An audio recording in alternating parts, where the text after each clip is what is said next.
দীর্ঘদিনের প্রচেষ্টার পর অবশেষে কাপ্তাইয়ের রাইখালী পাহাড়ি কৃষি গবেষণা কেন্দ্রে বাড়ি লাউ চার সফলতার মুখ দেখল। বহুদিন ধরে বাড়ি চার জাতের লাউ চাষ করে আসলেও এবারই প্রথম গবেষণা কেন্দ্রে ব্যাপক আকারে এর ফলন হয়েছে।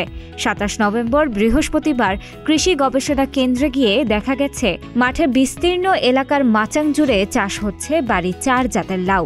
মাচাং জুড়ে ঝুলতে দেখা গেছে বিভিন্ন আকারের লাউ। লাউগুলো দেখতেও যেমন সুন্দর তেমনি বেশ পরিপক্ক। গবেষণা কেন্দ্রের প্রধান বৈজ্ঞানিক কর্মকর্তা ডক্টর মোহাম্মদ জিয়াউর রহমান জানান, এ জাতের লাউয়ের প্রধান বৈশিষ্ট্য হচ্ছে তাপ সহনশীল এবং সারা বছর চাষ করা যায়।